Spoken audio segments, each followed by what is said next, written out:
My wife called me saying she was going to a work conference. "I'll come back transformed," she said before hanging up. The next day I found out she was with her BFF and my wife called me saying she was going to a work conference. "I'll come back transformed," she said before hanging up. The next day I found out she was with the family's best friend.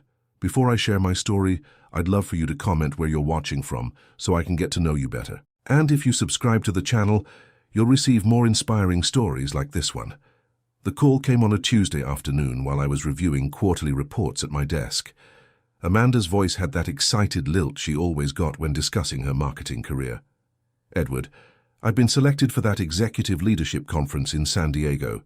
I need to leave tomorrow morning. It's a last-minute thing, but it could mean a promotion." I glanced at our family calendar. Our anniversary was just 5 days away, 18 years of marriage.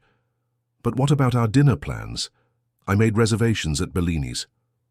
"We'll celebrate when I get back," Amanda replied, her voice softer now. "I'll come back transformed. This is important for us, for our future." I heard office noises in the background, or what I thought were office noises. "How long will you be gone?" "Just until Sunday. I've already packed. The company's covering everything." She paused. "I need to run. Love you." The line went dead before I could respond. Something felt off, but I dismissed it. Amanda had always been career-driven. It's one of the things I admired about her. The next morning I dropped our 16-year-old daughter Lily at school and noticed a notification from our joint credit card. A $758 charge from the Ocean View Resort and Spa. That was odd. Amanda said the company was covering expenses. At lunch, curiosity got the better of me. I called the resort. "Hello, I believe my reservation got mixed up. This is Mr. Reynolds checking my booking details." Richard Reynolds, my best friend for 15 years, the man who helped me through my father's death, who was godfather to my daughter, whose children called me Uncle Ed. "Yes, Mr. Reynolds, I have you and Mrs. Reynolds checked in yesterday for 4 nights in our oceanfront suite. Is there a problem?" My stomach dropped as though the floor had disappeared beneath me. "No, just confirming. Thank you." I hung up, my hand trembling. Mrs. Reynolds. Amanda wasn't at a conference. She was with Richard, my closest friend, at a luxury resort pretending to be his wife. The family picture on my desk suddenly looked like strangers. Amanda with her arm around Richard at our last summer barbecue. Lily between them, all smiles. How many other conferences had there been? I opened our banking app. 6 months of patterns emerged. Weekend expenses in places Amanda never mentioned visiting. Restaurant charges for 2 on evenings she was working late. A jewelry purchase on Richard's birthday. My chest felt hollow as memories resurfaced with new meaning. Richard consoling Amanda at her mother's funeral last year, his arm lingering around her waist. Amanda's sudden interest in golf. Richard's lifelong passion. The private jokes they shared at our dinner table. I found myself standing in our bedroom, staring at Amanda's side of the closet. Her conference clothes were indeed missing, but so was the lingerie I had never seen her wear. A new perfume bottle sat on her vanity, one I didn't recognize. On impulse, I opened her nightstand drawer. Inside was a hotel keycard from last month and a handwritten note. "Tuesday meetings are the highlight of my week. All my love, R. Tuesday meetings." For 3 years, Amanda had charitable board meetings every Tuesday, or so she had told me. I sat on the edge of our bed, the bed we'd shared for nearly 2 decades, and tried to breathe normally. My phone buzzed with a text from Richard's wife, Sarah. "Do you know when Richard will be back from his Chicago client meeting?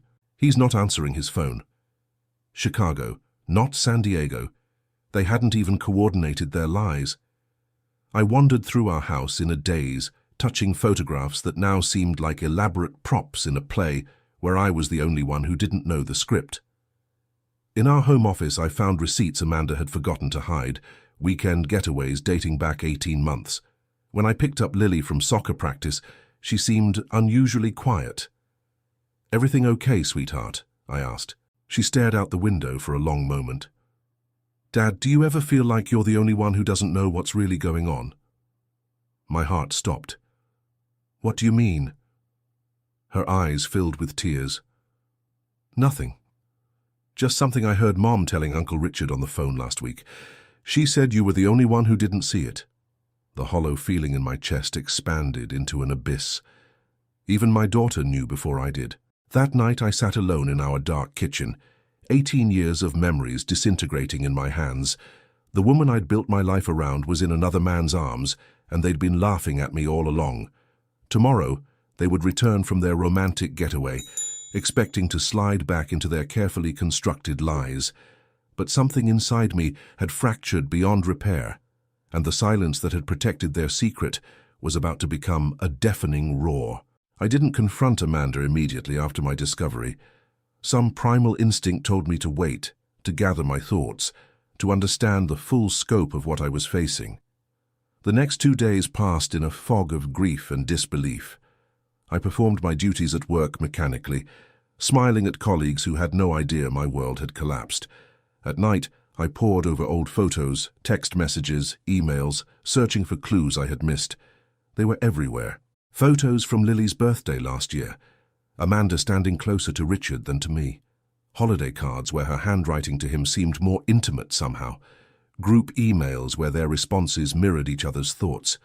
A pattern of Friday night work events that coincided with Sarah complaining Richard had late client meetings.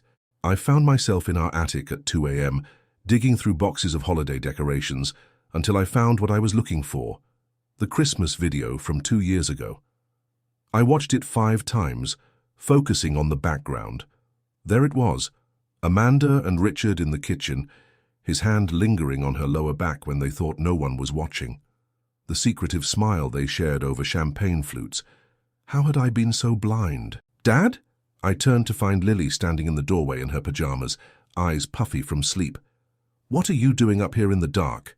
I quickly turned off the video, just looking for some documents. She stepped closer, her face illuminated by the dim attic light. Is this about Mom and Uncle Richard?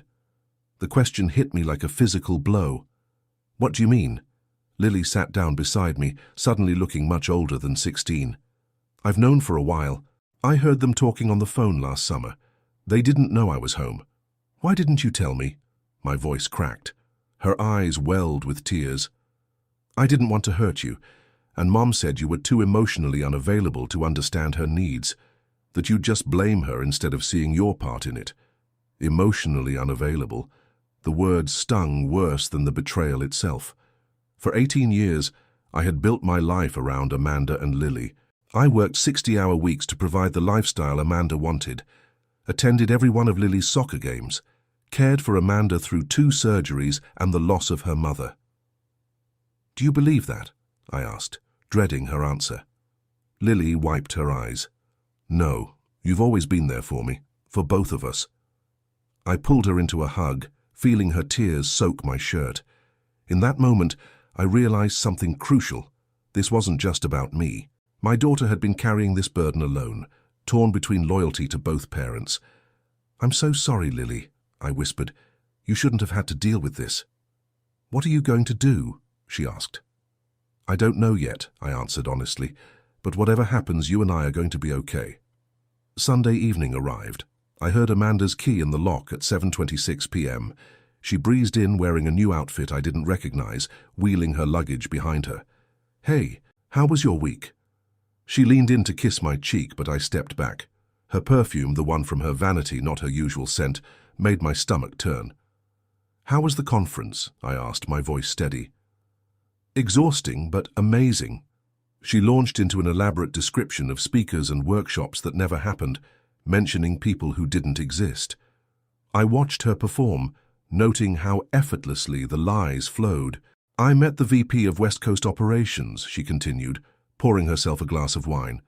He was very impressed with my presentation proposal. That's interesting, I said quietly. Since I called your office Thursday, they said there was no conference, that you had taken personal days. The wineglass paused halfway to her lips. A flicker of panic crossed her face before she composed herself. I don't know who you spoke to, but they're mistaken. It wasn't company-sponsored, it was an industry event. Stop lying, Amanda. My voice remained calm, though my hands trembled slightly. I know you were at the Ocean View Resort with Richard. She set down her glass, her expression hardening. "You checked up on me, invaded my privacy." The audacity of her response left me breathless. She was caught in an undeniable lie, yet somehow I was the villain. 18 years, I said softly. 18 years of marriage, and this is where we are. You're sleeping with my best friend and blaming me for finding out. It's not that simple, Edward, she said, switching tactics. You haven't been emotionally present for years. You have no idea how lonely I've been. The same words she'd fed our daughter, the script she'd prepared. How long? I asked. She looked away. Does it matter? It matters to me. 2 years, she finally admitted. But it became serious about a year ago. Richard understands me in ways you never have. 2 years, 104, Tuesday meetings, countless conferences and late nights at the office. 2 years of lies across our dinner table, in our bed, in front of our friends and family. Does Sarah know? I asked, thinking of Richard's wife. Amanda's face hardened. This isn't about Sarah. You're right, I said. It's about betrayal. It's about you and Richard lying to the people who trusted you most. She stepped closer, her expression softening into something practiced and manipulative. Edward, I never meant to hurt you. These things happen in long marriages. We grew apart. You were so focused on work. Stop. The word came out sharper than I intended. Don't rewrite our history to justify your choices. I may not have been perfect, but I was faithful. I was committed. And look where that got you, she said, her mask slipping to reveal a flash of cruelty. Richard makes me feel alive. When was the last time you made me feel anything at all? The comment was designed to wound, and it did. But beneath the pain, something else stirred, a growing certainty that I deserved better than this, better than her. I want you to leave, I said quietly. Pack whatever you need for a few days. I need time to think. This is my house too, she protested. Yes, the house I paid for while you were sleeping with my best friend. Leave, Amanda, or I'll call Sarah right now and tell her everything. Her face paled. Apparently their plan hadn't reached the blow-up-our-lives stage yet. As she packed, I texted Lily, who was at a friend's house. Mom and I need to talk. Stay at Emma's tonight if you can. After Amanda left, to Richard's condo, no doubt, I sat alone in our kitchen, surrounded by the ruins of what I had thought was a good marriage.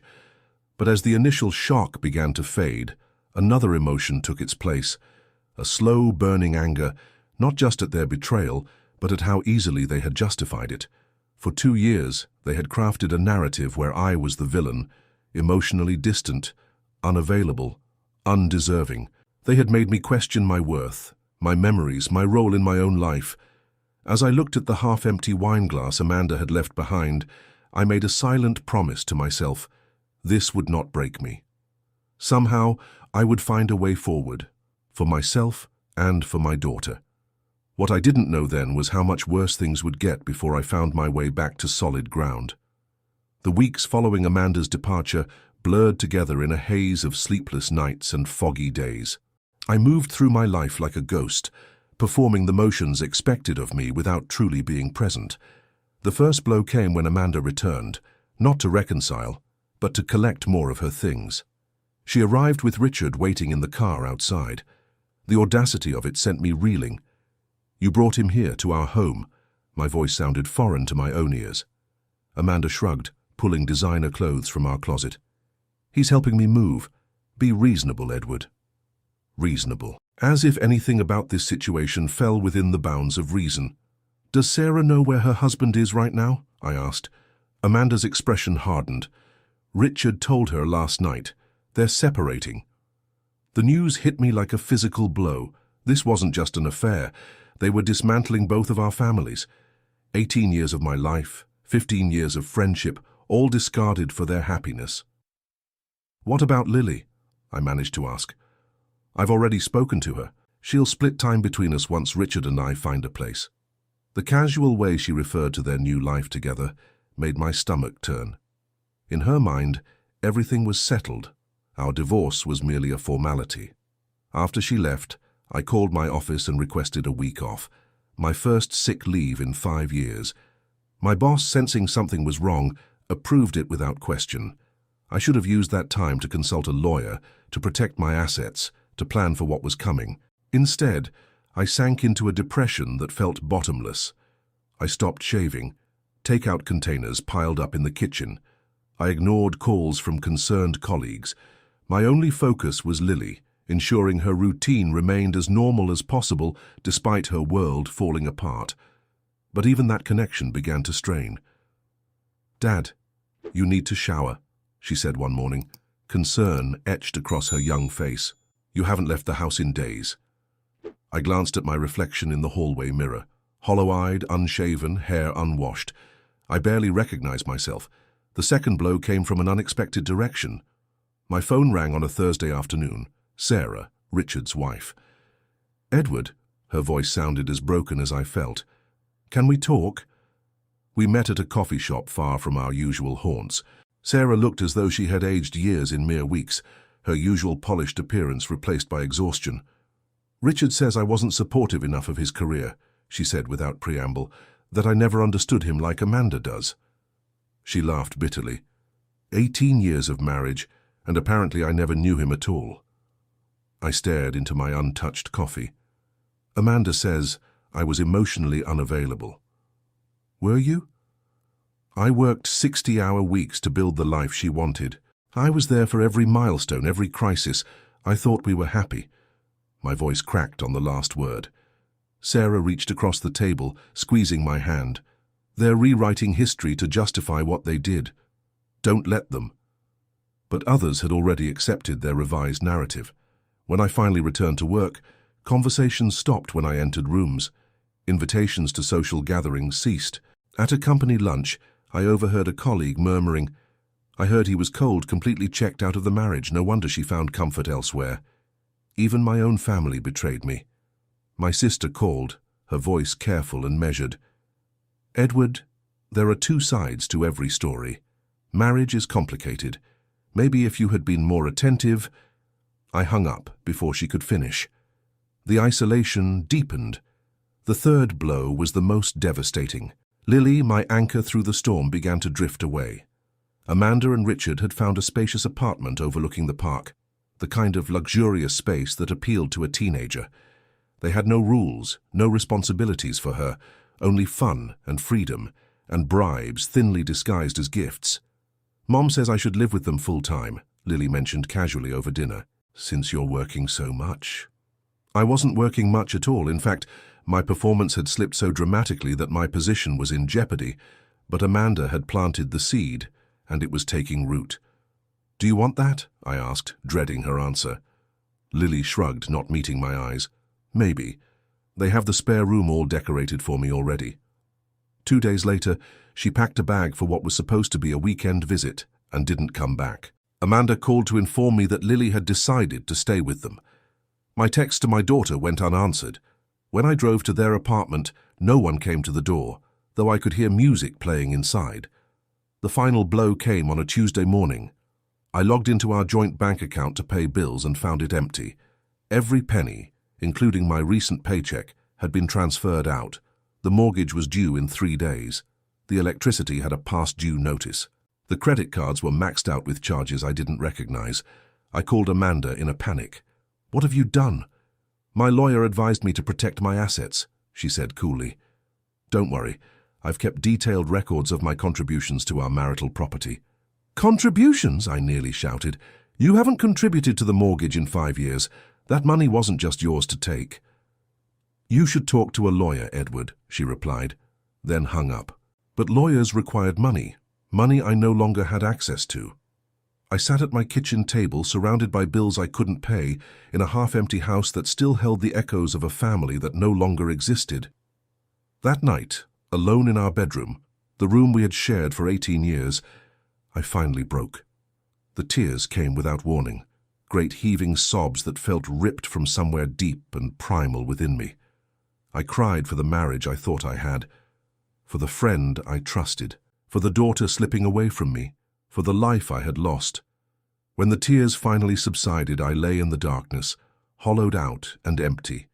Something had died in me that night, some fundamental belief in fairness, in the meaning of vows, in the people I had trusted most. I didn't know how I would get up the next morning. I didn't know how I would face a world that had so quickly accepted the story where I was the villain. I didn't know how much further I could fall. What I didn't realize was that sometimes you have to hit rock bottom before you can begin to rebuild. I found myself sitting in a sterile waiting room, the scent of institutional air freshener making my head ache. Around me, others waited silently, each of us avoiding eye contact, bound together only by our shared brokenness. I hadn't planned to attend a divorce support group. My neighbor, Martin, had practically dragged me there after finding me sitting on my front steps at 3 a.m., locked out of my own house because I'd forgotten to pay the electric bill and my automatic garage door wouldn't open. 7 o'clock Thursday, he'd said, pressing a wrinkled flyer into my hand. No excuses, Edward. You need this. So here I was, watching the minute hand tick forward, wondering how my life had collapsed so completely in just 7 weeks. First time. I turned to find a woman about my age watching me with knowing eyes. Her dark hair was streaked with silver, her smile gentle but weary. Is it that obvious? I attempted a smile that felt more like a grimace. You have that I'd rather be having root canal look. She extended her hand. I'm Rachel. Edward. Recent or ongoing? She asked. Excuse me? The divorce. Fresh disaster or lingering catastrophe? Despite everything, I found myself chuckling at her bluntness. Fresh. Very fresh. You? 2 years out from the final papers, 4 from when I found his girlfriend's underwear in our laundry. I winced. I'm sorry. Rachel shrugged. Don't be. Best thing that ever happened to me, ultimately. Hard to see it that way at first, though. The meeting itself was both better and worse than I expected. Hearing others' stories provided a strange comfort. I wasn't alone in this particular circle of hell, but each tale of betrayal and loss also reopened my own wounds, still raw and bleeding. When my turn came, I found myself unable to speak. Rachel noticed, offering a slight nod. Maybe next time, she said softly. After the meeting, she approached me in the parking lot. First meetings are the hardest. It gets easier. Does any of it get easier? The question escaped before I could stop it. Rachel considered this, her eyes thoughtful. Not easier, exactly. Different. The pain changes shape, becomes something you can carry without it crushing you. She was a therapist, I learned over coffee, specializing in grief counseling. Her own divorce had redirected her career from corporate psychology to helping those navigating loss. Your wife and best friend, she said after I'd shared my story. That's a double betrayal, and they've taken your daughter too. She barely responds to my texts now, I admitted, the familiar ache intensifying. When I called her school, they said Amanda has removed me from the contact list. I'm not allowed to pick Lily up anymore. Rachel's expression hardened. That's not legal without a custody agreement. You need a lawyer, Edward. Immediately. I can't afford one. Amanda emptied our accounts. Do you have family who could help? I shook my head. My sister thinks I drove Amanda away by being emotionally unavailable. My parents are deceased. Amanda was my family. Rachel pulled out a business card and wrote a name on the back. Carol Winters. Tell her I sent you. She does payment plans and sometimes takes cases pro bono if she believes in them. That night, for the first time in weeks, I slept without nightmares. Carol Winters was nothing like I expected, a tiny woman in her 60s with fire engine red hair and a vocabulary that would make a sailor blush. Her office was cluttered but organized, with children's drawings pinned to every available surface. Rachel Dawson sent you? Well then, let's get to work. She listened without interruption as I detailed the collapse of my life. When I finished, she leaned forward. Edward, I'm going to be blunt. You're being financially abused and your parental rights are being violated. We're filing emergency motions today for a temporary financial order and enforced visitation. Is that possible? Hope, that dangerous emotion I'd been avoiding, flickered briefly. Possible, probable, and necessary, Carol declared.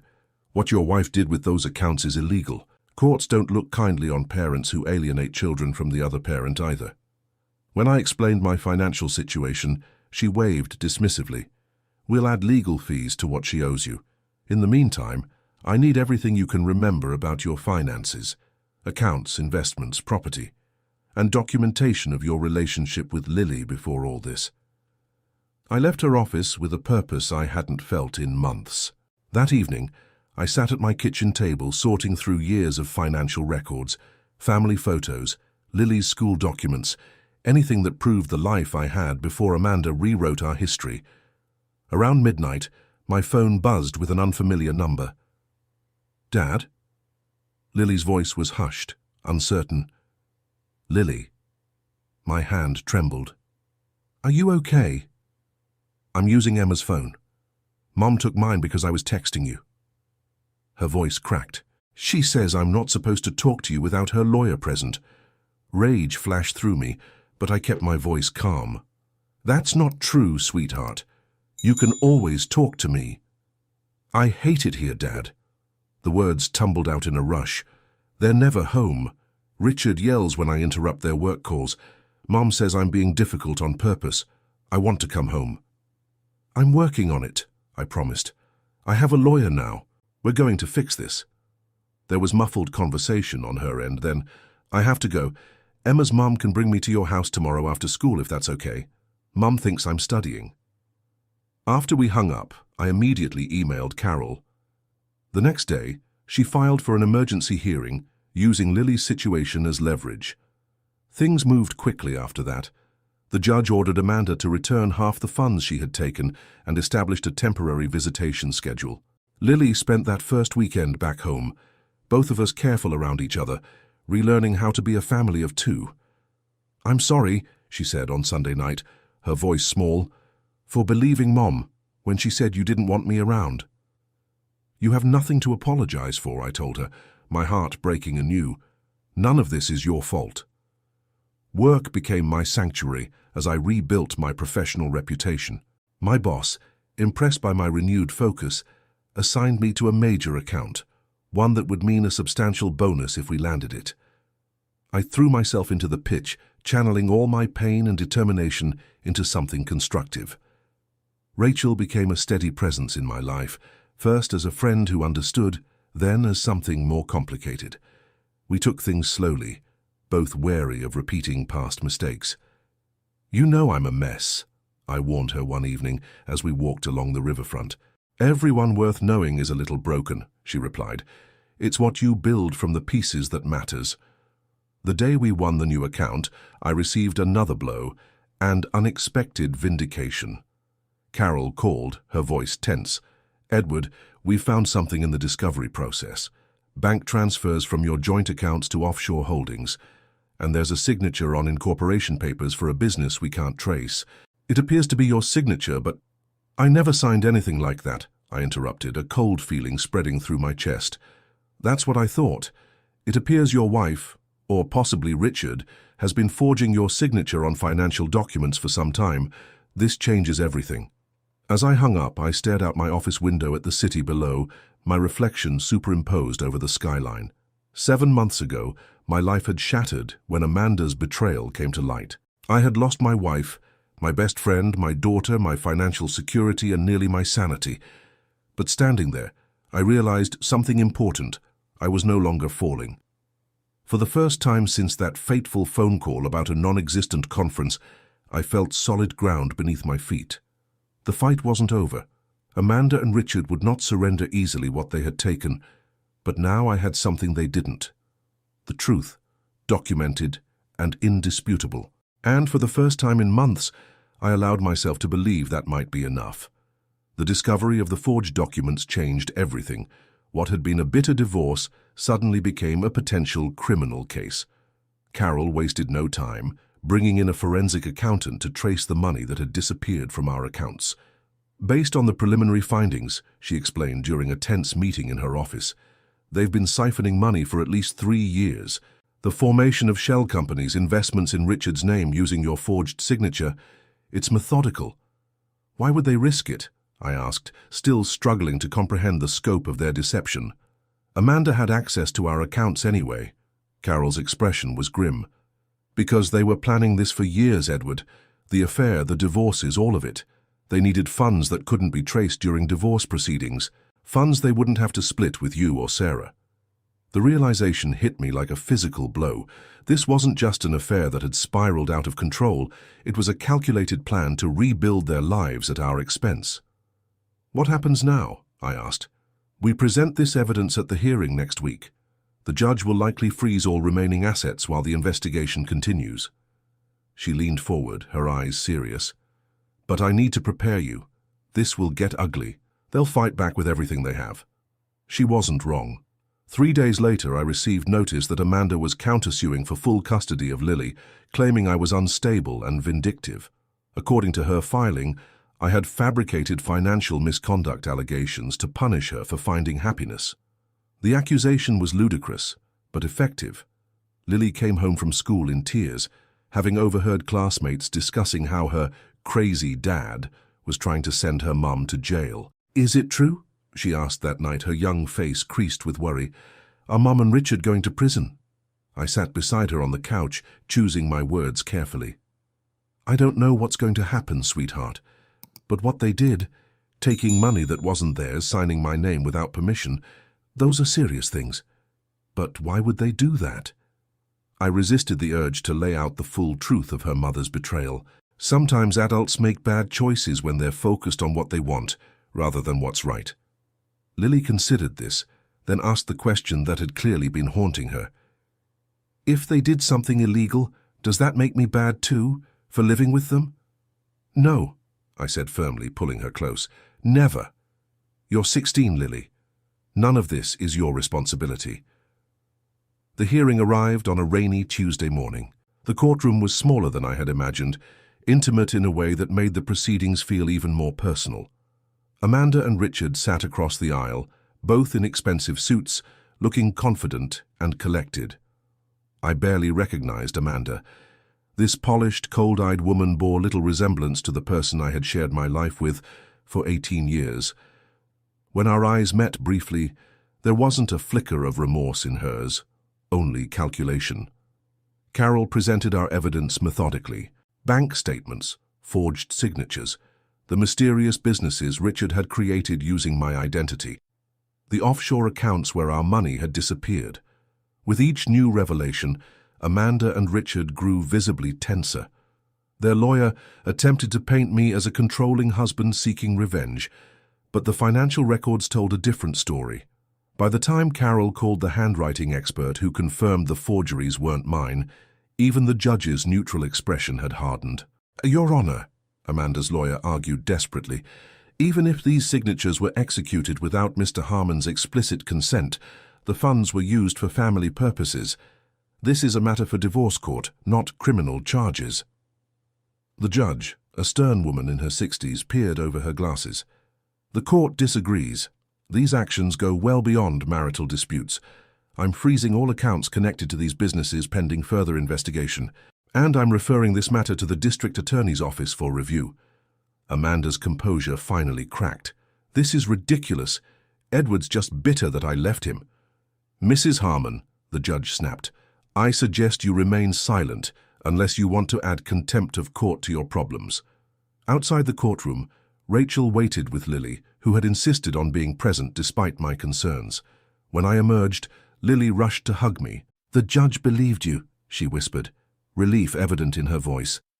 "Justice isn't always swift," I told her, "but truth has a way of surfacing."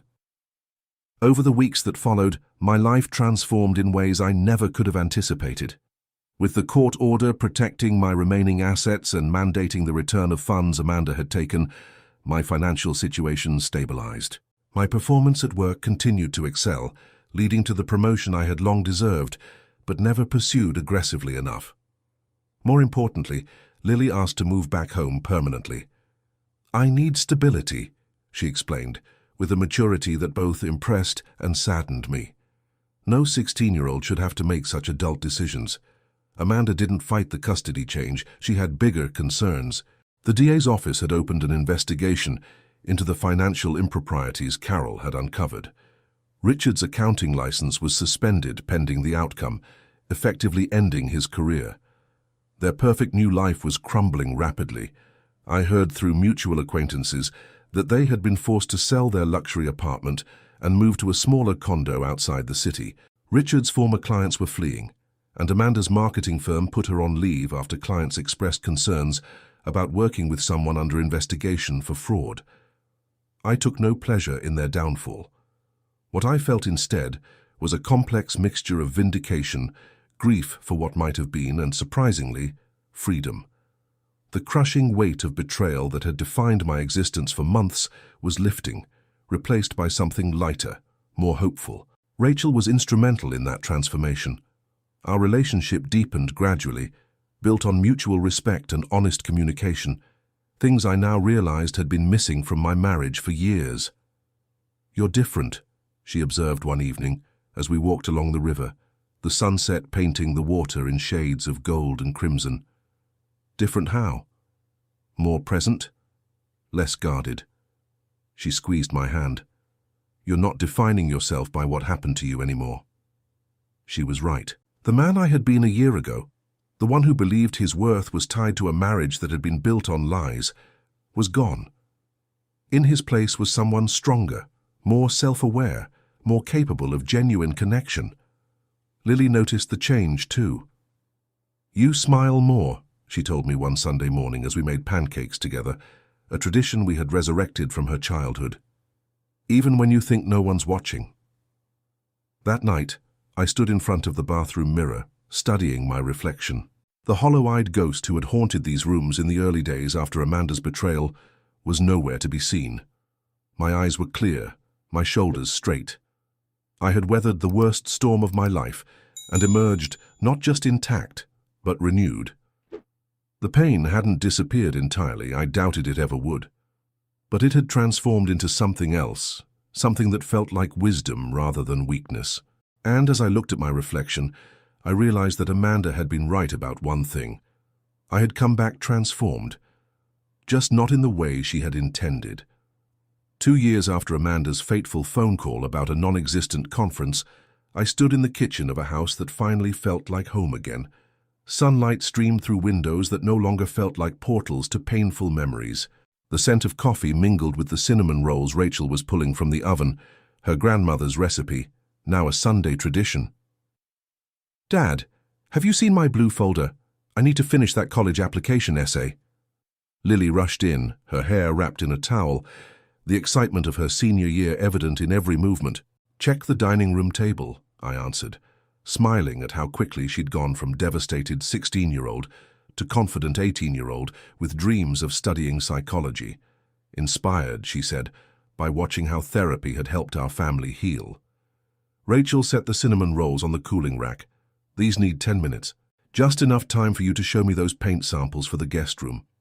This easy domesticity still surprised me sometimes. The natural rhythm we had developed, the three of us creating something new from the ashes of 2 broken families. Rachel's divorce had been finalized just before we met, her ex-husband's betrayal leaving wounds that mirrored my own. Perhaps that shared experience was what allowed us to build something so authentic together. The doorbell rang, interrupting my reflections. Through the frosted glass, I could make out a familiar silhouette that sent an unexpected wave of tension through me. Amanda. I opened the door, conscious of Rachel and Lily watching from the kitchen doorway. Amanda stood on the porch, looking smaller somehow, less substantial than the woman who had once commanded my entire world. Her designer clothes had been replaced by simpler attire, her confident posture by something more hesitant. "Hello, Edward," she said, her voice lacking its former assurance. "I hope I'm not interrupting." "What do you want, Amanda?" The question came out more tired than angry. She glanced past me, noticing Rachel and Lily. "Could we talk privately? Just for a moment?" I stepped onto the porch, closing the door behind me. The last time Amanda and I had spoken directly was in the courthouse 6 months ago, when she had agreed to a settlement that officially ended our marriage and the legal battles that followed. The financial fraud case had been resolved with a plea deal. Richard took most of the blame, receiving probation and substantial fines in exchange for avoiding jail time. "I heard you're getting married again," she said, nodding toward the house where Rachel stood visible through the window. News traveled fast in our social circles even now. "In the spring," I confirmed. Amanda nodded, fidgeting with her purse strap. "I'm happy for you. Rachel seems Good. I waited, knowing there must be more to this unexpected visit. Richard and I separated, she finally said. 3 months ago. It's not public yet, but I thought you should hear it from me. I absorbed this information, surprised by my own lack of reaction. No vindication, no schadenfreude, not even curiosity about what had gone wrong. Just a calm acknowledgement of a fact that no longer had the power to affect my life. I'm sorry, I said, and meant it.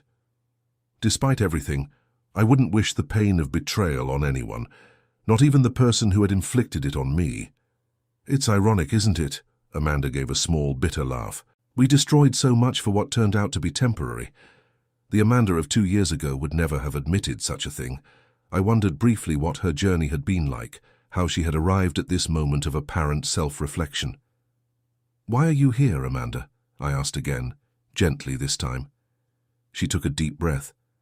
I've been in therapy, trying to understand why I did what I did, the choices I made. She met my eyes directly for the first time. I owe you an apology, Edward. A real one, not the manipulative half-apologies I gave before. I remained silent, uncertain how to respond. I betrayed you in every possible way, she continued. I lied to you, cheated on you, stole from you, tried to turn our daughter against you, and when you fought back I painted you as the villain.